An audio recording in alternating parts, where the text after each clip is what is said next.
സാമൂഹ്യ മാധ്യമ ലോകത്ത് വലിയ ചർച്ചാ വിഷയമായി മാറിയ പ്രമുഖ സിനിമാ താരവും ബിജെപി നേതാവുമായ കൃഷ്ണകുമാറിന്റെ മകൾ ദിയ കൃഷ്ണയുമായി ബന്ധപ്പെട്ട കേസിൽ നിർണായക വിവരങ്ങളാണ് പുറത്തുവരുന്നത്. ദിയ കൃഷ്ണയുടെ ഉടമസ്ഥതയിലുള്ള OBOC എന്ന വസ്ത്ര വ്യാപാര സ്ഥാപനത്തിൽ 63 ലക്ഷം രൂപയുടെ സാമ്പത്തിക തട്ടിപ്പ് നടന്നുവെന്ന് പോലീസ് അന്വേഷണത്തിൽ സ്ഥിരീകരിച്ചിരിക്കുകയാണ്. ഏകദേശം 17 മാസത്തോളം നീണ്ട കാലയളവിലാണ് 3 മുൻ ജീവനക്കാർ ചേർന്ന് ഈ വൻ തുക തട്ടിയെടുത്തത് എന്നാണ് പോലീസ് കണ്ടെത്തൽ. എന്നാൽ തട്ടിപ്പ് പുറത്തു വന്നതോടെ കേസിലെ പ്രതികളായ മുൻ ജീവനക്കാർ ഒളിവിൽ പോവുകയും തിരുവനന്തപുരം പ്രിൻസിപ്പൽ സെഷൻ കോടതിയിൽ മുൻകൂർ ജാമ്യാപേക്ഷ സമർപ്പിക്കുകയും ചെയ്തത് കേസിന്റെ ഗതിയിൽ പുതിയ വഴിത്തിരിവായി മാറി. ദിയ കൃഷ്ണയുടെ സ്ഥാപനത്തിലെ ചില മുൻ ജീവനക്കാർ ദിയയ്ക്കെതിരെ ജാതി അധിക്ഷേപം, മോശം പെരുമാറ്റം, തട്ടിക്കൊണ്ടുപോകാനുള്ള ശ്രമം തുടങ്ങിയ ഗുരുതരമായ ആരോപണങ്ങൾ ഉന്നയിച്ചതോടെയാണ് ഈ കേസ് പൊതുശ്രദ്ധയിലെത്തുന്നത്.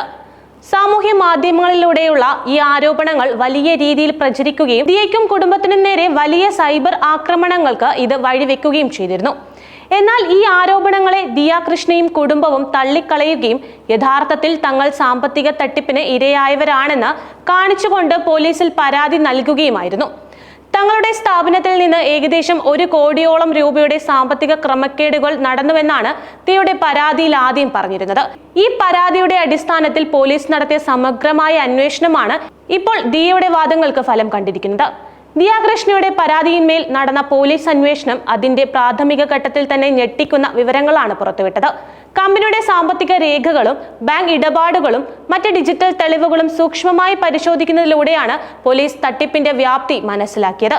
ഏകദേശം 17 മാസത്തെ ഇടപാടുകളിലൂടെ 63 ലക്ഷം രൂപയോളം 3 മുൻ ജീവനക്കാർ ചേർന്ന് തട്ടിയെടുത്തുവെന്ന് പോലീസ് ഉറപ്പിച്ചു കഴിഞ്ഞു. പോലീസ് അന്വേഷണത്തിൽ വിനിത എന്ന ജീവനക്കാരിയുടെ അക്കൗണ്ടിലേക്ക് 25 ലക്ഷം രൂപയും ദിവ്യ എന്ന ജീവനക്കാരുടെ അക്കൗണ്ടിലേക്ക് 35 ലക്ഷം രൂപയും മാറ്റിയതായി കണ്ടെത്തി.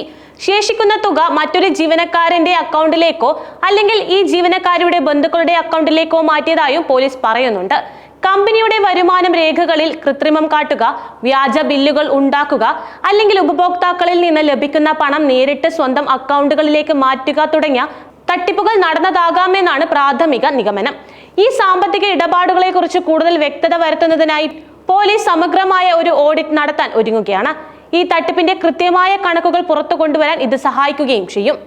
കേസിന്റെ തുടക്കത്തിൽ ജീവനക്കാർ ഉന്നയിച്ച പ്രധാന വാദം തങ്ങളുടെ അക്കൗണ്ടുകളിലേക്ക് മാറ്റിയ പണം ദിയയുടെ നിർദ്ദേശപ്രകാരം നികുതി വെട്ടിപ്പിന് വേണ്ടിയുള്ളതായിരുന്നു എന്നാണ്.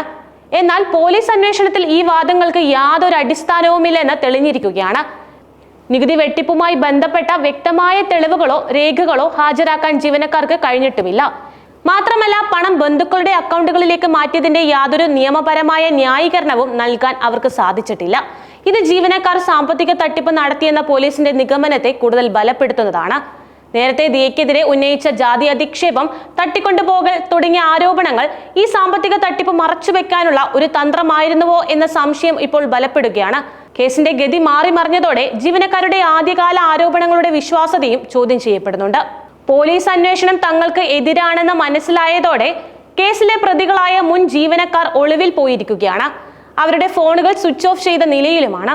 പോലീസ് ചോദ്യം ചെയ്യലിനായി നോട്ടീസ് നൽകിയിട്ടും ഹാജരാകാതിരുന്നത് നിയമപരമായി അവർക്ക് തിരിച്ചടിയാകും.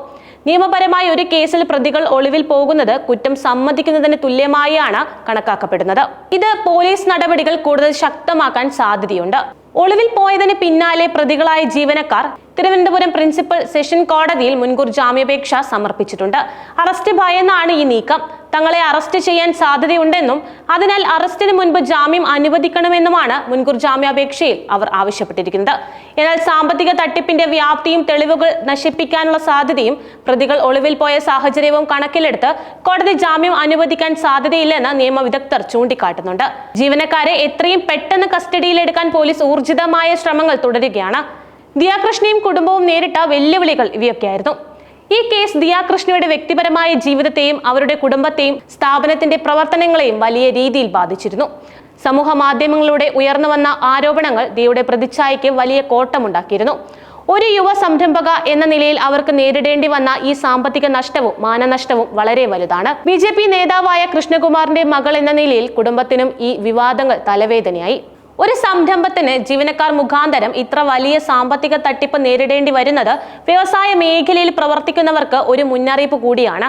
ജീവനക്കാരെ നിയമിക്കുമ്പോൾ കൂടുതൽ ജാഗ്രത പുലർത്തേണ്ടതിന്റെ ആവശ്യകതയും സാമ്പത്തിക ഇടപാടുകളിൽ കർശനമായ ഓഡിറ്റിംഗും നിരീക്ഷണവും ഉറപ്പാക്കേണ്ടതിന്റെ പ്രാധാന്യവും ഇത് എടുത്തു കാണിക്കുന്നുണ്ട്. ഈ കേസ് ഇന്ത്യൻ നിയമവ്യവസ്ഥയുടെ പ്രാധാന്യം വീണ്ടും ഓർമ്മിപ്പിക്കുകയും ചെയ്യുന്നുണ്ട്. സമൂഹ മാധ്യമങ്ങളിൽ നടക്കുന്ന വിചാരണകളും വിധിയെഴുത്തുകളും ഒരു വ്യക്തിയുടെ ജീവിതം തകർക്കാൻ പോകുന്നതാണ്. എന്നാൽ നിയമപരമായ വഴികളിലൂടെ അന്വേഷണം നടക്കുമ്പോൾ മാത്രമാണ് യഥാർത്ഥ സത്യം പുറത്തുവരുന്നത്. ദിയ കൃഷ്ണയുടെ കേസിൽ ആദ്യഘട്ടത്തിൽ സമൂഹ മാധ്യമങ്ങളിൽ അവർക്കെതിരെ വലിയ പ്രചാരണങ്ങൾ നടന്നുവെങ്കിൽ ഇപ്പോൾ പോലീസ് അന്വേഷണം അവരുടെ വാദങ്ങളെ ശരിവെക്കുന്ന തരത്തിൽ തന്നെയാണ് മുന്നോട്ട് പോകുന്നത്. ഈ കേസ് ഒരു പാഠമായി മാറുമെന്നും തെളിവുകളുടെ അടിസ്ഥാനത്തിൽ മാത്രം കാര്യങ്ങളെ സമീപിക്കേണ്ടതിന്റെ പ്രാധാന്യം പൊതുസമൂഹത്തിന് മനസ്സിലാക്കി കൊടുക്കുമെന്നും പ്രതീക്ഷിക്കുന്നുണ്ട്. നിയമവ്യവസ്ഥയിൽ വിശ്വാസം അർപ്പിച്ച് അന്വേഷണത്തോട് സഹകരിക്കേണ്ടതിന്റെ ആവശ്യകതയും ഇത് ഓർമ്മിപ്പിക്കുന്നുണ്ട്. പോലീസ് ഇപ്പോൾ ഒളിവിൽ പോയ ജീവനക്കാരെ കണ്ടെത്താനുള്ള തീവ്ര ശ്രമങ്ങളിലാണ്. മുൻകൂർ ജാമ്യാപേക്ഷ കോടതി പരിഗണിക്കുമ്പോൾ പോലീസും പ്രോസിക്യൂഷനും ശക്തമായ വാദങ്ങൾ ഉന്നയിക്കും. ജീവനക്കാരെ കസ്റ്റഡിയിലെടുത്ത് കൂടുതൽ ചോദ്യം ചെയ്യുന്നതിലൂടെ മാത്രമേ ഈ സാമ്പത്തിക തട്ടിപ്പിന്റെ പൂർണ്ണ വിവരങ്ങൾ പുറത്തുവരികയുള്ളൂ. നിയമപരമായ എല്ലാ നടപടികളും പൂർത്തിയാക്കി ഈ കേസിൽ നീതി ഉറപ്പാക്കാനുള്ള ശ്രമങ്ങളിലാണ് അധികൃതർ.